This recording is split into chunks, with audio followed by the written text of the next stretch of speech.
This time, a stunning 2-year dream nears completion, just as another starts to take shape. And of course, there's lots of sailing.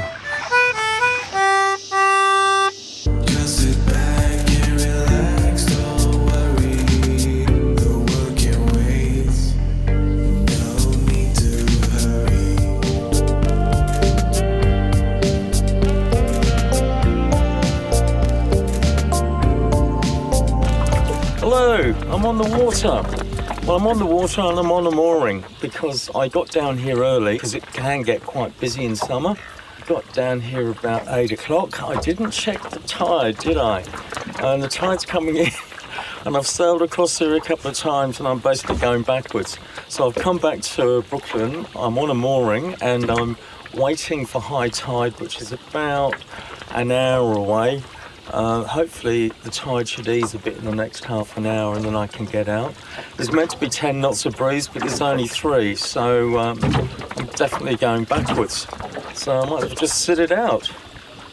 I don't know about you, but I always check the shackles are really tight before I put the boat in the water. Of course, one thing I didn't check was the spring block that the genoa goes through, and it's got a tiny pin above the spring, and of course that had come out. Luckily the pin was sitting on the deck so I could put it back in. It was a bit fiddly, but it could have easily come off while I was trailing the boat to the ramp. So in a way I'm really lucky. Managed to screw it back in and now it's working. Well, I got a bit impatient, so I'm sailing now. High tide's still about half an hour away, so I think I'm going forwards. We'll soon find out. Been a few showers, but it's quite warm. It's probably 24, 25 degrees.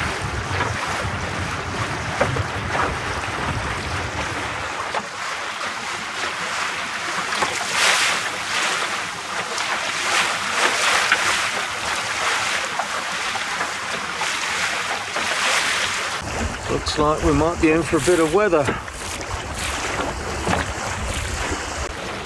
Just going through a bit of a brief shower. It's not that cold, but yeah.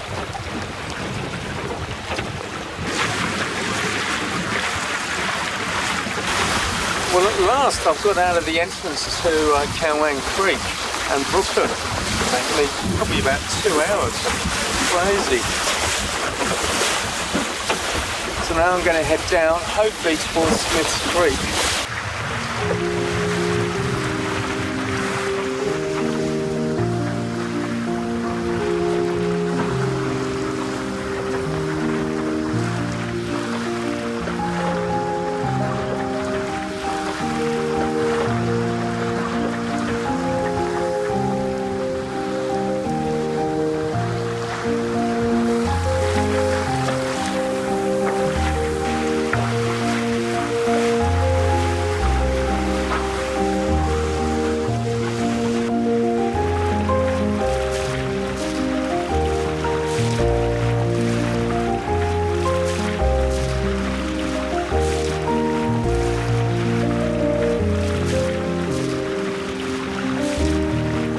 There's Fisherman's Beach over there.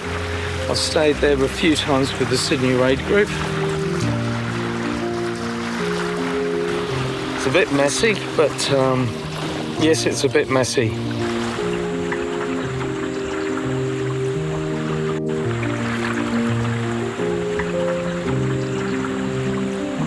Just passing Cottage Point.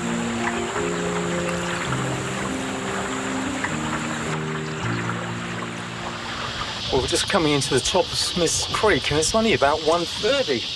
So after a very slow start to the day, I've actually got here in about 2 hours, which is quite incredible. Normally I come up from the other direction. There's often not a lot of wind down there, but it's been quite a good sail today.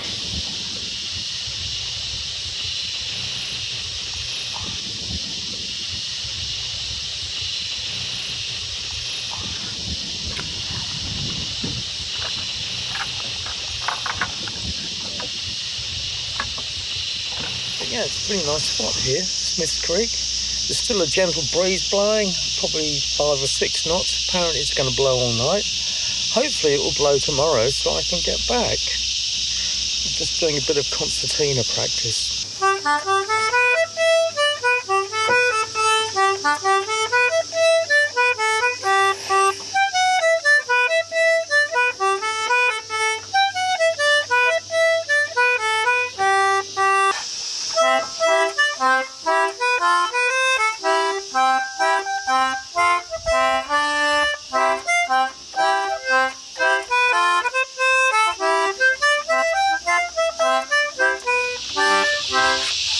The concertina wasn't going that well, I'll be honest.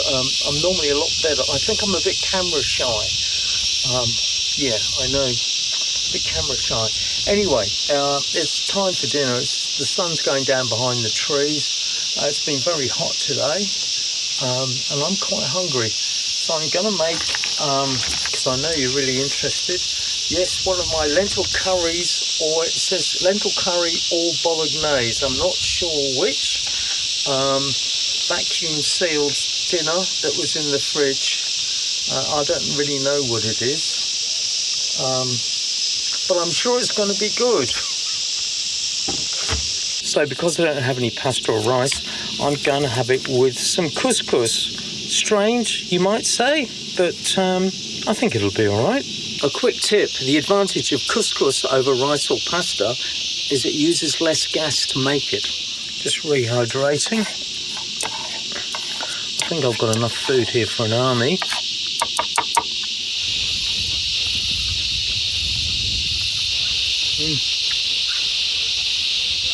Very tasty. So I can confidently say it's not a lentil curry, it's a mushroom bolognese made also with jackfruit, because I've just tasted it and it's very nice.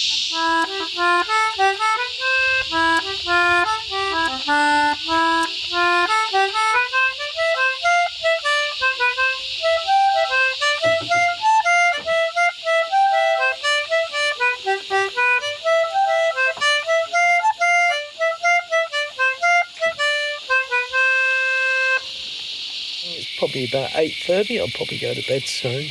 It's been a good day. Anyway, I'll see you in the morning.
There you go, breakfast of champions, scrambled egg on toast.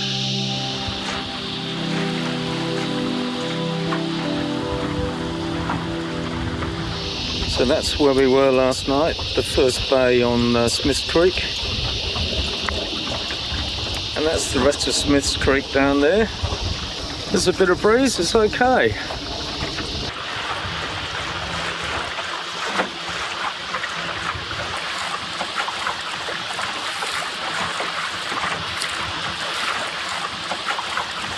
This is fantastic sail.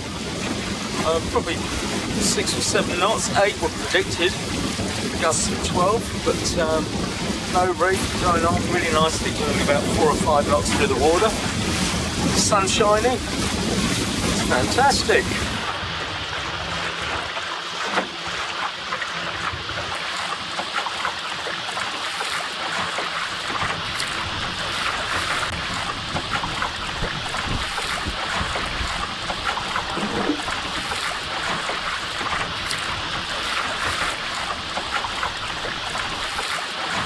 I just want to say thank you to all those wives and partners that let us go sailing all the time.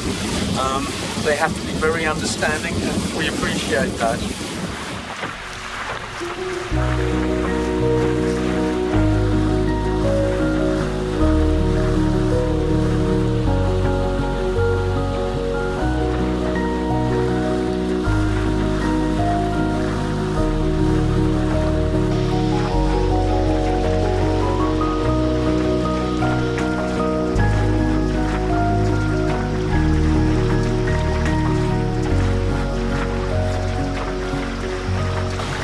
What a great day. I hope all those sailing down on the Endeavour to Hobart and those on the James Craig are having a good day in the water. It's certainly good here.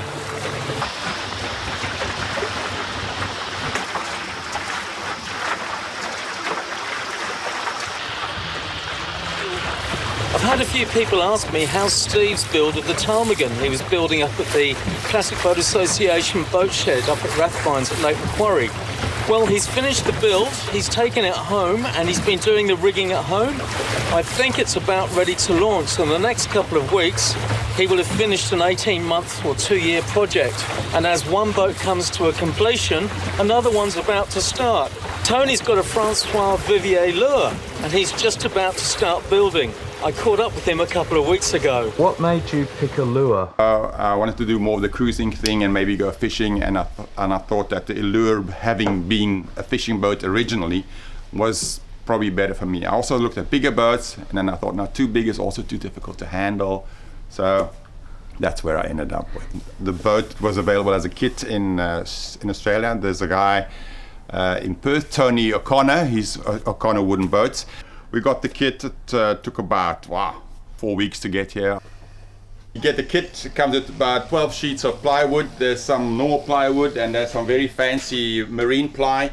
The normal ply is used for building the girder, the strong back, which is very easy to put together. A few screws, no glue. So the strong back is basically a frame onto which the boat is built.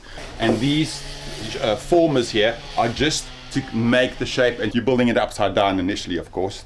So you've got to imagine the whole boat being built upside down over this strong back. So this is where the strong back, this frame slot into the different positions. All the darker wood, the marine ply, is the actual boat. So these will eventually get glued onto the bulkheads. The bulkheads remain in the boat, and eventually the strong back is removed from the hull when the hull is finished, and the hull will hold itself. Strong back you throw away at the end of it, unfortunately, but it's necessary to be able to build a boat. To get the right shape. To get the perfect shape and to get all the planks to sit nicely. And it helps you in putting it in the right spot. And then you get a lot of the sheets with the actual fancy marine ply, and they are all pre-cut, CNC cut, and you'll see these are the tabs still. I need to clean them up. You've got to cut them all out,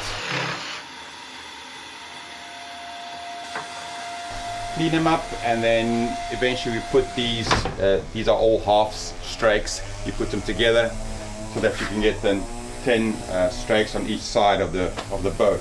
So it comes with very detailed set of plans. They give you everything, the whole sort of order in which to build it. It even shows you where your strong back is and what you glue and how to glue it. And there's an extra book with techniques, tells you what techniques to use. And then of course the actual plans of the boat, what you're looking at in when it's eventually done. Yeah, so this is the rig that I'm going for. It's a sloop rig. It's going to be lovely. Do you think for someone that has never built anything, this would be easy to follow? I think so. Yeah, it's. I mean, I am not a woodworker by any means. I like to build models in the past when I was a kid, and I like to fidget in my workshop and stuff. But I'm not a woodworker of any means. The one thing that I asked Tony, the supplier of the kit, if there's any tool I should get, what should I get? And he suggested to get a hand router plane like this. Which has a lot of adjustments, a depth gauge basically, and how wide you cut the slots. So yeah. What do you use that for? That is when you need to get the planks, need to have a rabbet planed into them so that they all fit nicely together, and it changes over the length of the boat. So at the front of the boat they are very deep, and in the middle they're not so deep, so that you get the overlap showing, but at the front and the back they're flush, the planks. Now, what do you reckon it's going to cost you? Oh, well, so far the kit itself costs about $4,500. That's just the wooden bits and pieces that we've got, and then there's the epoxy that you have to buy, and the paints, and the trailer, and the sails. If we get everything done under 10,000, that would be good. But you know, for 10,000 I could have bought a boat, but I don't want to buy a boat, I want to build it. So that's why I'm doing with it. Because a lot of people, the journey of building boats just as important. Absolutely, you know, that's why I want to do it. I do want to go sailing eventually, but I think it's important for me to do the building and to understand how it all fits together. How long do you think it's going to take you, Tony? Well, the manual says 500 to 600 hours. Right. And depending on where you spend those hours, I would, if I can get it done in 18 months, I'd be pleased. Probably going to be 2 years. Fantastic. Yeah. Well, I'll be back when you've got the frame up to see what it looks like. Because once you've got the frame up, it's a bit more obvious as to then you can start seeing, oh, there's a boat shape in there somewhere.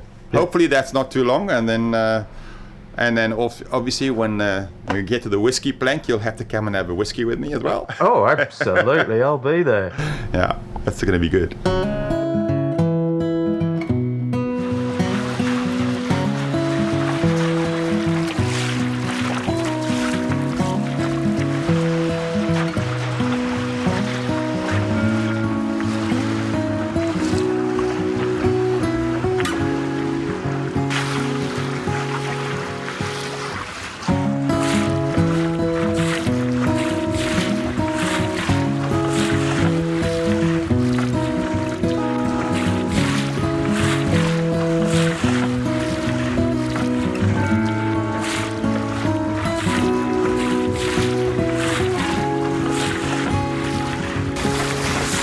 So it's about 2:30, I think.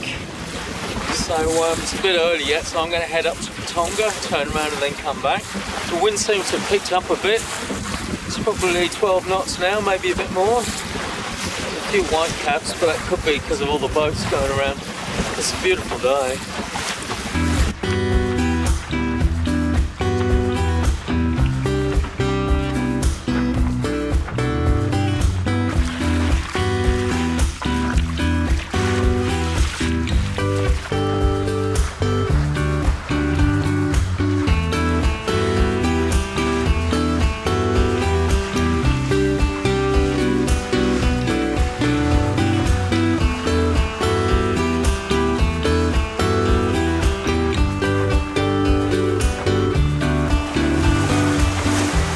Flying back, doing a good 5 knots, I'd say, through the water.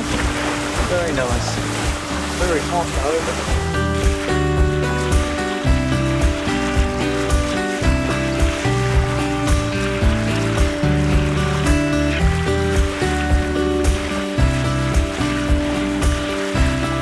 I'd just like to say thank you to all those people that leave comments on Sailing Cape Louise. My last video, which was my 100th, I had more comments than I've ever had before, and I think I've answered all of them. So if you left a comment, thank you very much. And if you don't want to leave a comment, just hit the like button. And Kip Oderson, I haven't forgotten you.